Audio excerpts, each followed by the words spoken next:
Assalamualaikum warahmatullahi wabarakatuh. Masih bersama Cahaya Hikmah.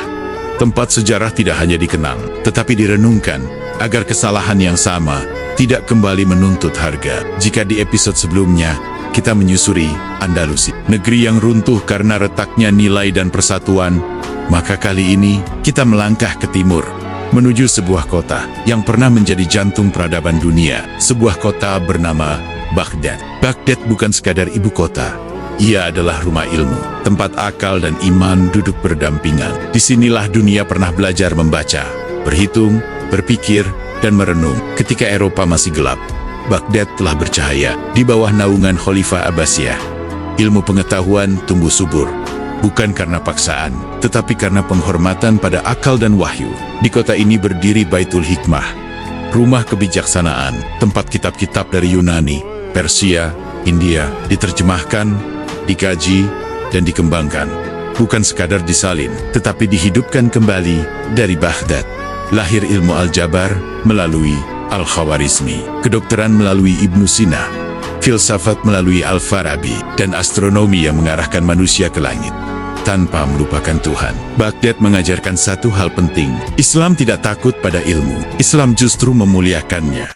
Islam tidak takut pada ilmu, Islam justru memuliakannya. Namun wahai jiwa yang merenung, seperti Andalus, Baghdad juga diuji. Kemewahan mulai mengelilingi istana, politik perlahan menjauh dari nilai, dan persatuan mulai terkikis oleh perebutan kuasa. Ilmu tetap ada, tetapi ruh penjagaannya melemah. Sahabat Cahaya Hikmah yang dirahmati Allah, keruntuhan Baghdad pada tahun ke-1258 bukan sekadar jatuhnya sebuah kota, ia adalah retaknya poros dunia Islam. Sejak hari itu, umat Islam memasuki fase panjang, kehilangan pusat ilmu dan kepemimpinan peradaban. Bukan berarti ulama habis, bukan pula berarti iman lenyap, tetapi arah besar umat mulai tercerai. Ilmu yang dahulu terpusat, kini tersebar tanpa pelindung.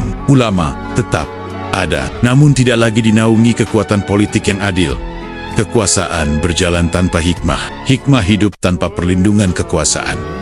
Inilah luka panjang yang diwariskan Baghdad. Peradaban Barat kemudian bangkit, sebagian besar di atas fondasi ilmu yang diterjemahkan dan dikembangkan di Baghdad dan Andalusia. Ironisnya, umat Islam menjadi penonton atas ilmu yang dahulu mereka rawat sendiri. Kolonialisme datang, negeri-negeri Islam dipecah, batas-batas dibuat, persaudaraan dipersempit, dan konflik diwariskan turun-temurun, hingga kita tiba di hari ini, tahun 2025.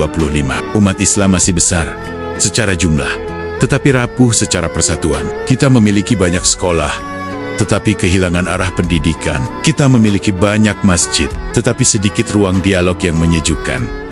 Ilmu berkembang cepat, namun adab tertinggal. Teknologi melesat, namun hikmah terseok-seok mengejar.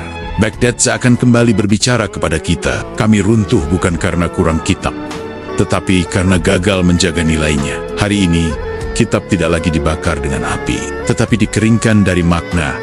Ilmu dijadikan alat pembenaran, bukan jalan pencarian kebenaran. Perbedaan pendapat berubah menjadi permusuhan, dan kritik kehilangan adab. Namun wahai jiwa yang berharap, Cahaya Hikmah selalu menemukan jalannya. Sahabat Cahaya Hikmah yang dirahmati Allah, Baghdad runtuh bukan karena kitabnya sedikit. Ia runtuh ketika pemilik ilmu saling melemahkan dan pemimpin kehilangan hikmah. Di masa itu, ulama terbagi dalam barisan. Sebagian dekat dengan kekuasaan, sebagian memilih menjauh, dan sebagian lagi saling mencurigai. Ilmu masih banyak, tetapi wibawa ilmu mulai pudar karena persatuan retak oleh ego dan kepentingan. Hari ini, sejarah itu terasa berbisik kembali.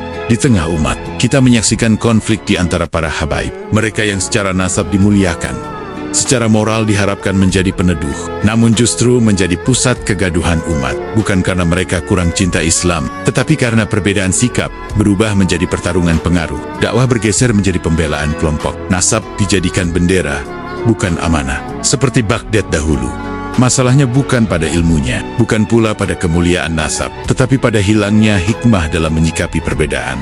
Ketika ulama dan tokoh agama sibuk membela barisan masing-masing, umat menjadi bingung. Yang awam terpecah, yang lemah imannya menjauh, dan yang membenci Islam tersenyum melihat kita saling menjatuhkan. Baghdad memberi pelajaran pahit, peradaban hancur bukan saat kitab dibakar oleh musuh, tetapi saat nilai dibakar oleh tangan sendiri. Konflik habaib hari ini bukan ancaman bagi Islam, tetapi peringatan bagi umat bahwa kemuliaan nasab tidak otomatis menghadirkan kebijaksanaan, bahwa ilmu tinggi tidak selalu berbanding lurus dengan kelapangan dada. Islam tidak meminta kita seragam. Islam hanya meminta beradab dalam berbeda. Jika para habaib yang dicintai umat mampu kembali berdiri sebagai peneduh, bukan pemantik, maka konflik ini bisa menjadi jalan kedewasaan, bukan luka berkepanjangan.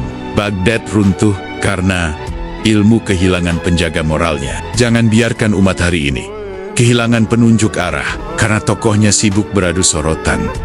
Ya Allah, jika konflik ini adalah ujian, maka jadikan ia jalan kembali kepada hikmah. Lunakan hati para tokoh kami. Satukan mereka dalam adab, meski berbeda dalam istihad. Jangan biarkan umat kehilangan kepercayaan kepada mereka yang seharusnya menenangkan jiwa. Karena jika Baghdad mengajarkan kita satu hal, maka itu adalah ini: ilmu tanpa hikmah melahirkan kehancuran. Kemuliaan tanpa adab melahirkan perpecahan. Namun, cahaya hikmah tidak datang untuk menambah api. Ia datang membawa air. Baghdad mengajarkan bahwa meski kitab dibakar, hikmah bisa bertahan.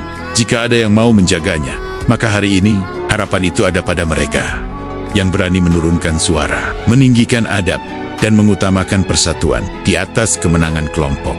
Ya Allah, jika konflik ini adalah ujian, jadikan ia jalan kembali kepada hikmah.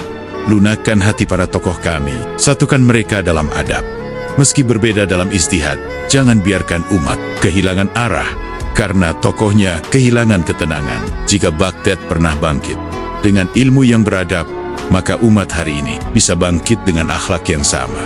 Karena sejatinya peradaban tidak diselamatkan oleh banyaknya kitab, tetapi oleh sedikit orang yang benar-benar menjaga hikmah. Dan selama hikmah itu hidup, Islam tidak akan pernah benar-benar runtuh. Ya Allah, jangan jadikan kami umat yang hanya pandai mengenang Baghdad, tetapi lalai menjaga hikmah hari ini. Lunakan hati para tokoh kami, satukan mereka dalam adab, meski berbeda dalam ijtihad.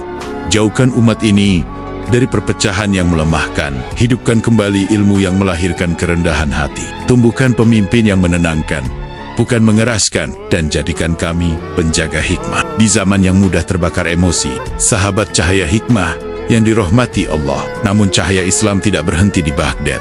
Setelah kehancuran itu, Islam kembali bangkit di sebuah kota yang dijanjikan Rasulullah. Di episode berikutnya, kita akan menuju Istanbul, Turki, kota yang ditaklukkan dengan iman dan strategi. Tempat azan kembali menggema di bawah kubah Hagia Sophia. Apakah kejayaan itu mampu bertahan, ataukah sejarah kembali mengulang luka? Semua akan kita buka di episode ketiga. Jika episode ini membuat hatimu terdiam sejenak, bukan karena marah, tetapi karena ingin belajar dari sejarah, maka dukunglah dakwah hikmah ini.